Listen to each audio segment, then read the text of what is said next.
예, 오늘 강의는 정상압수두증 치료에 대해서 이야기 드리려고 합니다.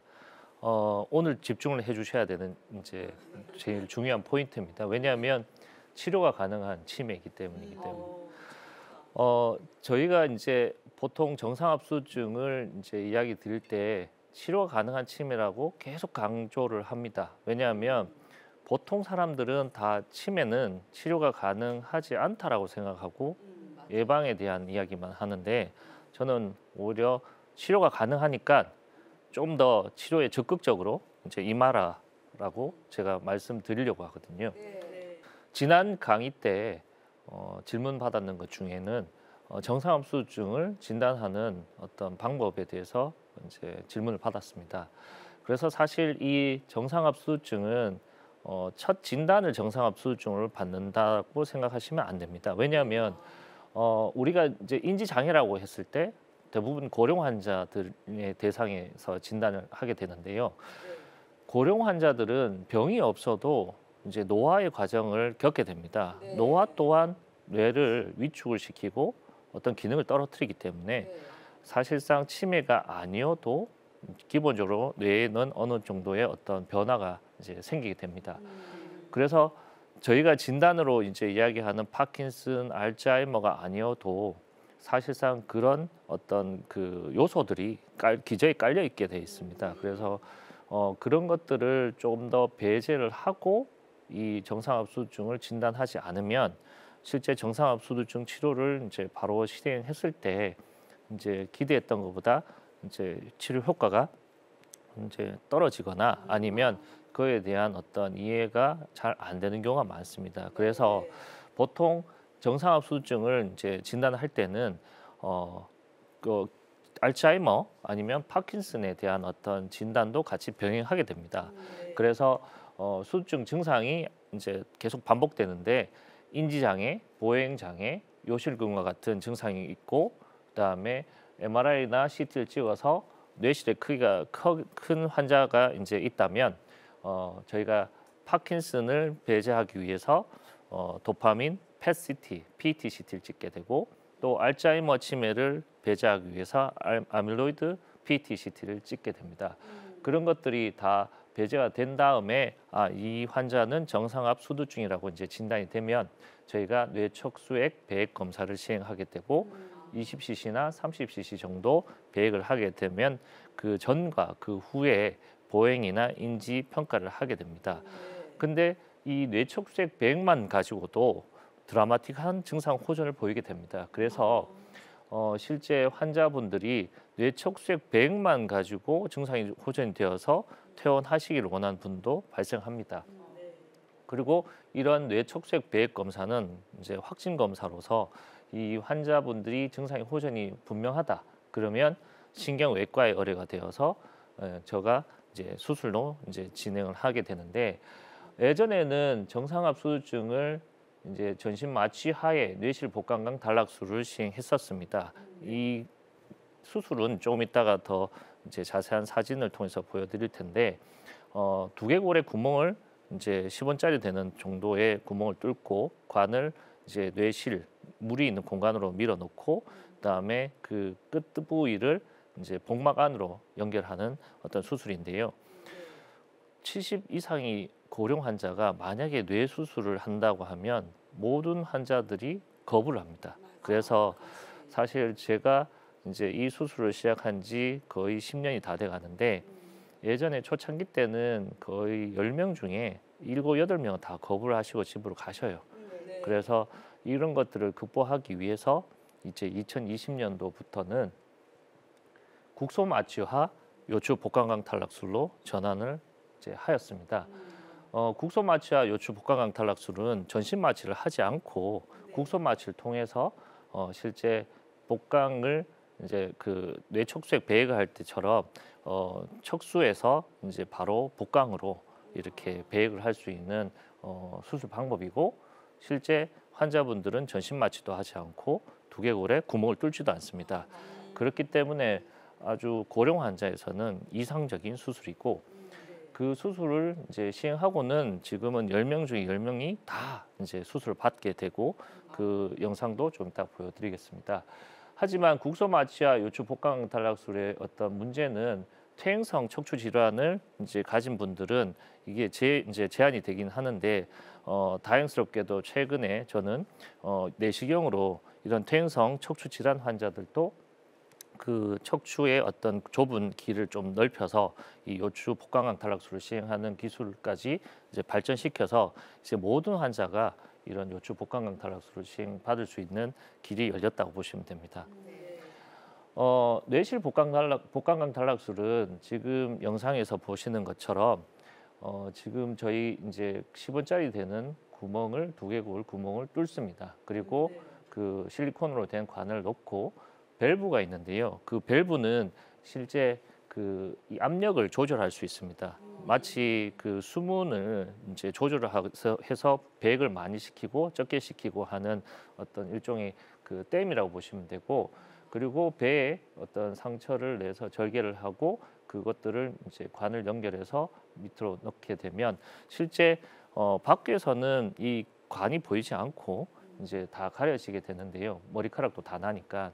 하지만 엑스레이에서 보시는 것처럼 두개골에 구멍을 뚫어야 되고 또 관이 뇌를 관통해서 뇌실로 들어가야 되기 때문에 실제 이제 치명적인 뇌출혈이라든지 이제 심각한 후유증을 야기하는 경우가 좀 있습니다. 그래서 이런 것들을 듣고는 대부분의 고령 환자들은 수술을 거부하시죠. 그리고 이제 이것들을 이제 제가 너무 이제 힘들어하시는 걸 보고 제가 이제 바꾼 게 국소마취와 요추 복강강 탈락술인데요. 지난 강의 때 요추 천자술을 통해서 배액을 하는 그 영상을 보셨을 건데 그 방법대로 이제 바늘을 이제 그렇게 천자를 합니다. 요추에. 그리고 관을 그 굵은 바늘로 이렇게 해서 이제 그 뇌척수액이 있는 공간으로 밀어넣고 이제 이거는 지금 이해를 돕기 위해 편하게 이제 그림을 그렸지만 실제 피하 지방층으로 이렇게 관이 이렇게 돌아갑니다. 그리고 배로 이렇게 삽입되기 때문에 전혀 환자분들한테는 부담이 없고 이제 전신 마취를 안 하기 때문에, 또한 전신 마취를 안 하기 때문에 계속 대화를 하면서 이제 수술을 진행하고, 또한 수술 시간도 한 30분, 40분 내로 단축이 됩니다. 예. 또 최근에는 이제 이 복부의 절개를 이제 통증을 줄이기 위해서 그쪽에 이제 더 마취를 하는 형태, 국소 마취 형태를 더 이제 저희가 개발해서 진행을 하고 있습니다. 뇌실 복강강 탈락술의 어떤 한계를 극복하는 게 요추 복강강 탈락술인데, 이 슬라이드에서 아주 간단하게 요약해서 이제 이야기 드릴 수 있을 것 같습니다. 뇌실 복강강 탈락술은 기본적으로 전신 마취를 하지 않으면 안 될 정도로 통증이 심합니다. 그래서 거의 루틴 전신 마취를 해야 되고요. 두개골 천공술을 하기 때문에 사실상 이제 이 후유증이 합병증이 생길 수 있는 가능성이 충분히 있고, 또한 전신 마취 때문에 수술 시간이 아무리 빨리 해도 1시간에서 1시간 반 이상이 걸리게 됩니다. 그래서 이제 고령 환자들에서는 사실 이 전신 마취에 대한 부담감, 그다음에 뇌를 관통하는 관을 넣는다는 어떤 부담감으로 인해서 저 같아도 사실 판단이 어렵다고 생각합니다. 반면에 요추 복강강 탈락술은 뇌에 문제가 생기는 건 다 없다고 보시면 돼요. 그래서 우선 두개골 천공술을 안 하기 때문에 뇌 합병증도 없고, 그다음에 국소 마취이기 때문에 환자들이 마취에 대한 부담도 없지만 수술 시간도 그만큼 마취 깨는 시간이 없기 때문에 더 짧아집니다. 이 슬라이드는 어떤 슬라이드냐면 전신 마취를 하게 되면 보통 한 6시간 이상 금식을 하게 되고, 고령 환자들이 금식을 하게 되면 엄청 힘들게 되겠죠. 근데 지금 요추 복강강 탈락술 환자이고 바로 수술 직후에 이제 화장실 가시고 바로 밥을 드시는 이제 슬라이드입니다. 그래서 이 환자분도 원래 이제 그 전신 마취하고 이제 뇌실 복강강 탈락술을 계속 몇 년째 거부를 하시다가 이제 수술을 받으셨던 환자이시고 엄청 만족을 하셨죠. 오늘 이제 핵심적인 사진이 이제 이 영상인데요. 이분은 기억이 남는 것이 7년 전에 그 수두증을 이제 진단받았습니다. 근데 환자분이 그 전신 마취도 부담되지만 더 부담됐던 것이 이제 뇌에다가 관을 넣는 것 자체가 너무 이제 공포가 되니까 5년간 수술을 계속 거부를 하셨습니다. 외래는 계속 오셨고 거부를 하시고 그래서 지금 수술 전 영상은 이제 수술 제가 이제 하기 직전에 환자분이 이제 영상인데 아예 보행 자체가 안 됩니다. 그래서 이제 두 명이 같이 이렇게 이제 부축을 할 정도로 힘들었던 상황이고 2020년도 제가 요추 복강경 탈락술을 시행하고 난 다음에 이제 설득을 해서 다시 수술하고는 환자분이 6개월 만에 온 사진이 지금 혼자 그냥 자연스럽게 보행을 하시는 거죠.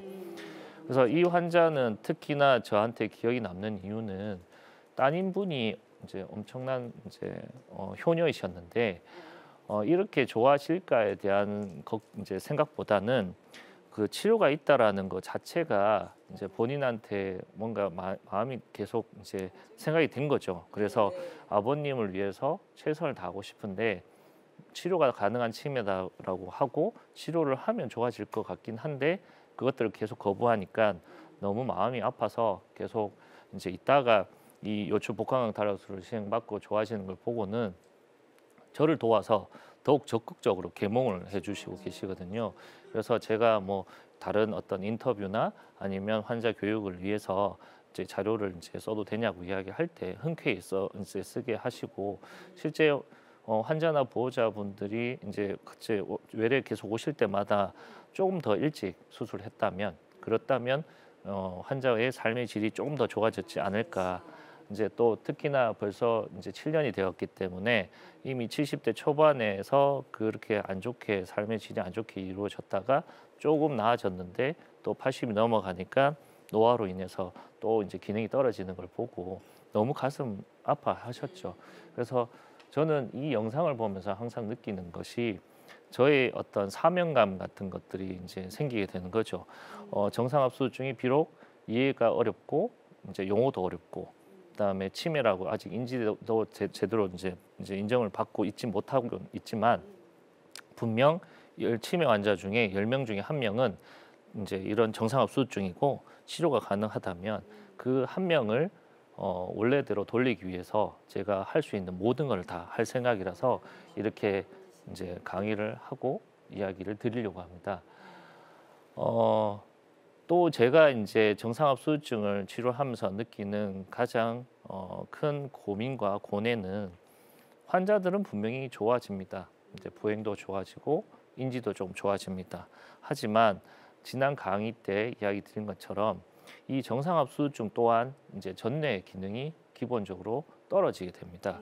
그래서 그것들이 떨어지기 전에 빨리 치료하는 것도 중요하지만 또 대부분의 환자들은 그런 기능들이 좀 떨어진 상태에서 수술을 받기 때문에 솔직히 이렇게 좋아져도 환자들은 기본적인 보행을 연습을 잘 안 하셔요. 그래서 가족들이 열심히 옆에서 또 이렇게 이야기를 하고 하지만 또 재미있는 에피소드가 수술을 하고 난 다음에 가족들과 환자분들이 또 많이 싸워요.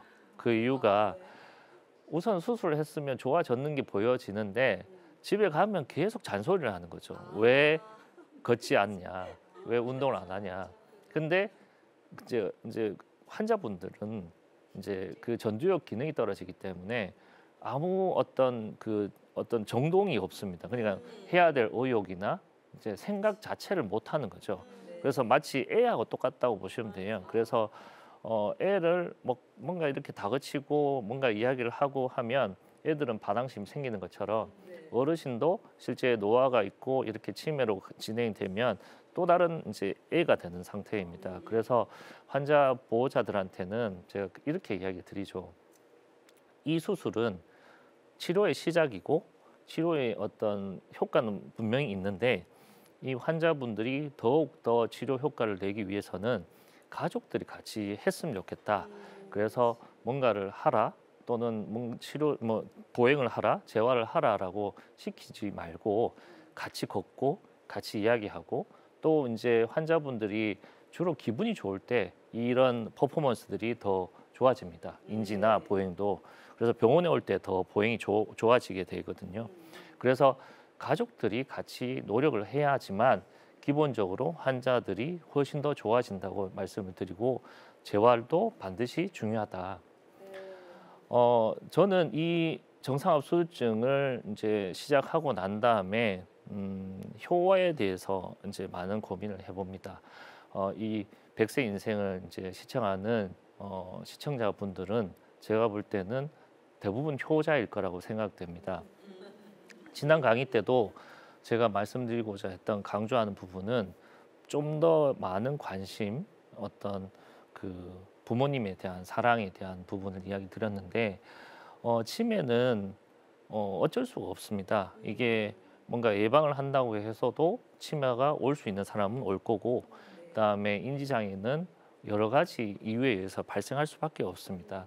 하지만 환자 보호자들이 조금 더 노력하고 이런 부모님에 대한 사랑을 이제 뭔가 평상시에 더 관심을 가진다면 지금 뭐 제가 말씀드리는 정상압수증뿐만 아니라 알츠하이머, 파킨슨 그 외 여러 가지 이제 인지장애 환자들의 어떤 그 원인들을 해결하고 극복할 수 있다고 생각하고요. 정상압수증은 사실 이제 이런 전인적인 어떤 치료가 필요합니다.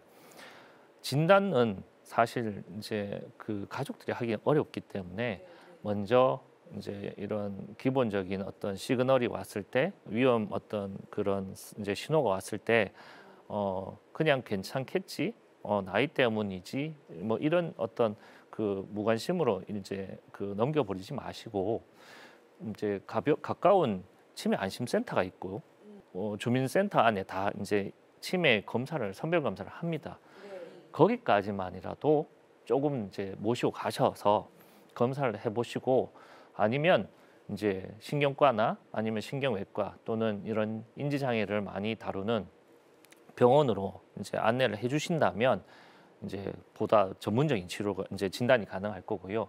그래서 정상압수증이 진단이 된다면 수술은 더욱 더 이제 환자한테 위해가 가지 않는 비침습적 치료들이 계속 개발될 거니 수술로 이어질 거고 치료로 이어진다. 그리고 마지막으로는 다시 가족들한테 돌아갔을 때 가족들이 더욱더 재활과 이제 사랑으로 이렇게 보살펴 준다면 제가 볼 때는 치매도 극복 가능하다. 향후에 이런 정상압수증에 관심이 있는 분들은 저희 병원 또는 이제 이 100세 인생 그 제작진에게 문의 부탁드리고 예, 오늘 강연은 이상입니다. 감사드립니다.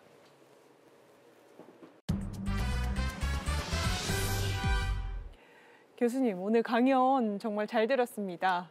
특히 이 정상압수두증이라는 게 치료가 가능하다고 하니까 희망을 주는 그런 강연이었던 것 같아요.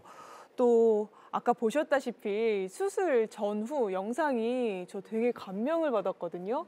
그리고 이렇게 시청해 주시는 여러분들이 효자, 효녀라고 하셨는데 이렇게 사랑을 가지고 또 사명감을 가지고 치료해 주시는 저희 박기수 교수님께도 제가 박수를 보내드리고 싶습니다. 네. 그리고 시청자들이 꼭 기억할 만한 것은 어떤 게 있을까요? 계속 강조죠. 뭐 치료를 할 수 있는 치매가 있다. 그리고 정상압수증은 용어를 잊어버리셔도 치료가 가능한 치매 또는 머리에 물이 차는 병, 뭐 이 정도만 기억해 주셔도 저는 충분히 오늘 보람이 있다고 생각합니다. 네. 정상압수두증, 노년기 이야기만 들었는데 소아도 생길 것 같아요. 네. 이렇게 차이점 같은 게 있나요? 이제 소아 수두증과 성인 수두증으로 나뉠 수 있는데 기본적으로 수두증은 다양한 원인에 의해서 생깁니다. 그래서 사실 소아 성인으로 나눈다기보다는 그 원인에 따라서 나눌 수 있는데요.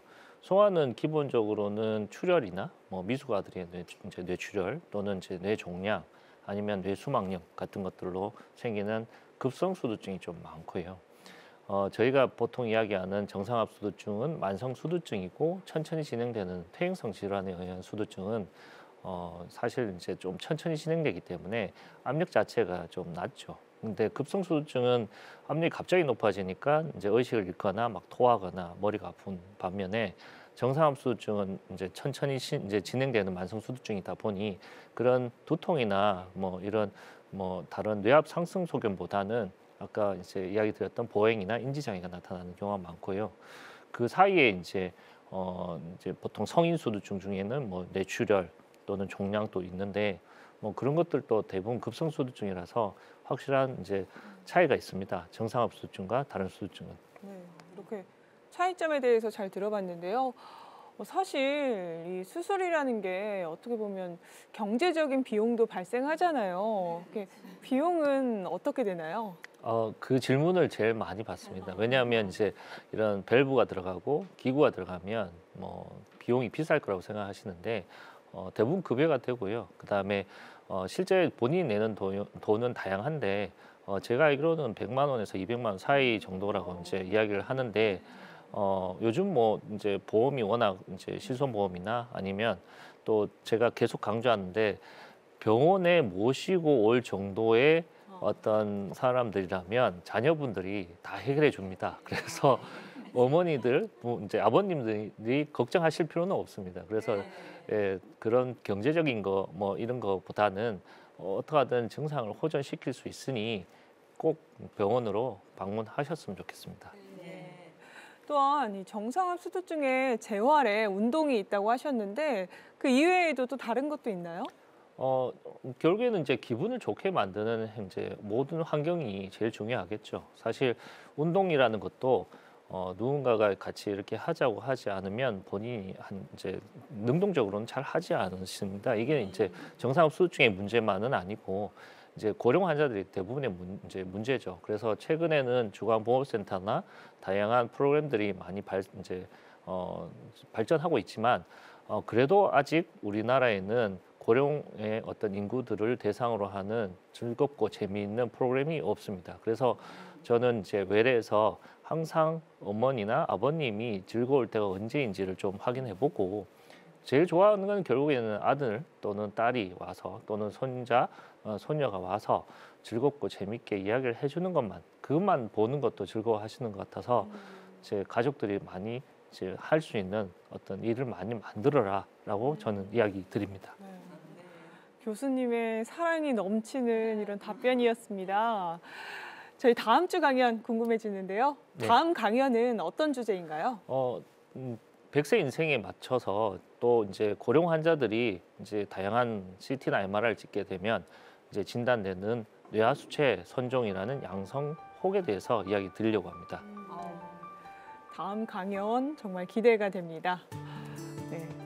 함께해 주신 시청자 여러분 고맙습니다. 오늘도 주님 안에서 건강한 하루, 승리하는 하루 되시길 바라겠고요. 저희는 다음 이 시간에 찾아뵙겠습니다. 고맙습니다.